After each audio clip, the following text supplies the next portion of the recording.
എടാ, ഈ അധികം കഷ്ടപ്പെടാതെയൊക്കെ ഒരു ടേസ്റ്റി ആയിട്ടുള്ള ഒരു ഉച്ചയൂണൊക്കെ ഉണ്ടാക്കിയെടുക്കാൻ പറ്റുവാണെങ്കിൽ നമ്മൾ ആരെങ്കിലും വെറുതെ വിടുവോ അങ്ങനെ ഒരു ഐറ്റത്തെ? അതുപോലൊരു ഐറ്റം ആട്ടോ ഇത്. ടേസ്റ്റിന്റെ കാര്യത്തിലൊന്നും ഒരു രക്ഷയില്ല. പിന്നെ കുട്ടികൾക്ക് ലഞ്ച് ബോക്സിൽ കൊടുത്തിടാനോ അല്ലെങ്കിൽ ഈ ഓഫീസിലൊക്കെ പോകുന്നവർക്ക് കൊണ്ടുപോകാനോ അല്ലെങ്കിൽ ഈ മടി പിടിച്ചിരിക്കുന്നവർക്കൊക്കെ പറ്റിയ ഒരു ഐറ്റം ആട്ടോ. കാണുമ്പോഴേ കളർഫുള്ളാ, അത്രയ്ക്കും ടേസ്റ്റിയാ. എന്നാ പിന്നെ ഇത് എങ്ങനെയാ ഉണ്ടാക്കുന്നതെന്ന് കണ്ടു നോക്കിയാലോ. അതിനു മുന്നേ ഈ ചാനൽ ഇതുവരെയും സബ്സ്ക്രൈബ് ചെയ്യാതെ ആരെങ്കിലും കാണുന്നുണ്ടെങ്കിൽ പ്ലീസ് ഒന്ന് സബ്സ്ക്രൈബ് ചെയ്ത് സപ്പോർട്ട് കൂടെ ചെയ്തേക്കണേ. കൂടെ കാണുന്ന ബെല്ലൈക്കുള്ള ഓള് തന്നെ മറക്കാതെ അമർത്തിയേക്കണേ. എന്നാ പിന്നെ ഇത് ഉണ്ടാക്കുന്നത് എങ്ങനെയൊന്ന് കണ്ടു നോക്കാം. അതിനായി ആദ്യമേ ഒരു മസാല ഒന്ന് റെഡിയാക്കി എടുക്കണം. അതിന് ഒരു മിക്സിയുടെ ജാർ ഒന്ന് എടുത്ത് വെച്ച് അതിലേക്ക് കുറച്ച് മല്ലിയില ഒന്ന് ചേർത്ത് കൊടുക്കാം കേട്ടോ. വീണ്ടും കുറച്ച് പുതിന ഇലയും കൂടെ ചേർത്ത് കൊടുക്കാം. കൂടെ ഒരു 4-5 കുഞ്ഞുള്ളി ആട്ടോ ചേർത്ത് കൊടുക്കുന്നത്. കുഞ്ഞുള്ളി വലുതായതിന്റെ പേരിലാണ് ഒരു 5 ചേർത്ത്. ചെറുതാണെങ്കിൽ ഒരു 6-7 വരെയൊക്കെ ചേർക്കാം കേട്ടോ. കൂടെ എരിവിന് ആവശ്യത്തിനുള്ള പച്ചമുളകും ഒരു 2 അല്ലി വെളുത്തുള്ളിയും ചേർത്ത് കൊടുക്കുന്നുണ്ട്. പിന്നെ ഒരു ചെറിയ പീസ് ഇഞ്ചിയുടെ കഷ്ണം കൂടെ ചേർത്ത് ഇത് വെള്ളം ഒന്നും ചേർക്കാതെ ഇതുപോലെ അങ്ങോട്ടങ്ങ് അരച്ചെടുത്ത് അങ്ങോട്ട് മാറ്റി വെക്കാം. ഇനി നമ്മുടെ ചോറുണ്ടാക്കാനായി തുടങ്ങാൻ കേട്ടോ.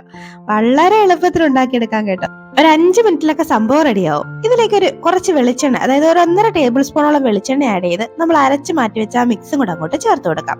ഈ മിക്സ് കാണുമ്പോഴേ ഒരു രസമല്ലേ, നല്ല കളർഫുൾ ആണ്, നല്ല ഗ്രീൻ കളറിലൊക്കെ. ഇതിന്റെ ആ പച്ചമണമൊക്കെ ഒന്ന് മാറി വരുന്നവരെയും ഒന്നങ്ങ് വയറ്റി എടുക്കണം കേട്ടോ. പെട്ടെന്ന് തന്നെ റെഡിയായി കിട്ടും. ഇതാണ് ഇപ്പൊ ഇതിന്റെ പച്ചമണമൊക്കെ ഒന്ന് മാറി വന്നിട്ടുണ്ട്. ഇനി ഇതിലേക്ക് നമുക്കൊരു 2 മുട്ട ഒഴിച്ചു കൊടുക്കാം കേട്ടോ. എനിക്ക് മുട്ട ഇത് ഡയറക്റ്റ് ഒഴിച്ചു കൊടുക്കാനുള്ള ജന്മസിദ്ധമായ കഴിവൊന്നും ഇല്ലാത്തതുകൊണ്ട് ഞാനൊരു ബോളിലേക്ക് പൊട്ടിച്ചൊഴിച്ച് അത് ഇതിലേക്ക് ഒഴിച്ചു കേട്ടോ. നിങ്ങൾക്ക് അങ്ങനെയുള്ള കഴിവുണ്ടെങ്കിൽ ഡയറക്റ്റ് ഇതിലോട്ട് പൊട്ടിച്ചൊഴിച്ചാൽ മതിയാവും. ഇനി ഇതിലേക്ക് ആവശ്യത്തിനുള്ള ഉപ്പും കൂടെ ഈ സമയം തന്നെ ചേർത്ത് ഇത് നല്ലപോലെ ഒന്ന് വഴറ്റിയെടുക്കാം. ഈ മുട്ടയൊക്കെ നല്ലപോലെ ഒന്ന് വെന്ത് വരണം, അതുവരെയും ഒന്നങ്ങ് വഴറ്റി കൊടുക്കും. ഇപ്പൊ ദാണ്ട മുട്ടയൊക്കെ ഒന്ന് വെന്ത് വന്നിട്ടുണ്ട്. ഇതുവരെയൊക്കെ ഒന്ന് മതിയാവും. ഇനി നമുക്ക് ഇതിലേക്ക് ഒരു 1/4 ടീസ്പൂൺ മഞ്ഞൾപ്പൊടിയും ഒരു 1/2 ടീസ്പൂണോളം ഗരം മസാലയും കൂടെ ഒന്ന് ചേർത്ത് വീണ്ടും ഈ മഞ്ഞൾപ്പൊടിയുടെ ഒക്കെ പച്ചമുളകൊക്കെ ഒന്ന് മാറുന്നവരെയും ഒന്നും കൂടെ അങ്ങ് വഴറ്റിയെടുക്കാം.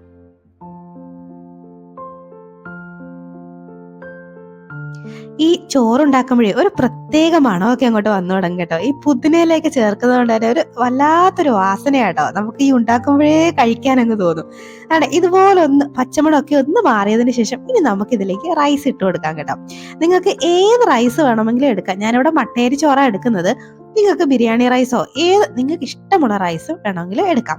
എടുത്ത് ഇത് നല്ലപോലെ അങ്ങ് മിക്സ് ആക്കി എടുക്കാം കേട്ടോ. ഇനിയിപ്പം നിങ്ങൾ അധികം റൈസ് ഉണ്ടാക്കുന്നെങ്കിൽ മസാലയൊക്കെ അതിനനുസരിച്ച് ഉണ്ടാക്കണം കേട്ടോ. ഇത് നല്ലപോലെ ഒന്നങ്ങ് മിക്സ് ആക്കി എടുക്കാം.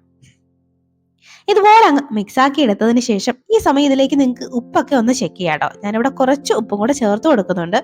കൂടെ കുറച്ച് കുരുമുളക് പൊടിയും കൂടെ ചേർത്ത് കൊടുക്കുന്നുണ്ട്. നിങ്ങൾക്ക് എരിവിന് ആവശ്യത്തിനുള്ളത് ചേർക്കാം. ചേർത്ത് വീണ്ടും ഒന്നും കൂടെ അങ്ങ് മിക്സ് ആക്കി എടുക്കാം കേട്ടോ. ഇപ്പൊ തന്നെ ഈ ചോറ് റെഡിയായി. ഇനി നമുക്ക് കുറച്ച് ആഡംബരത്തിന് കുറച്ച് നെയ്യും കൂടെ ചേർത്ത് കൊടുക്കാം.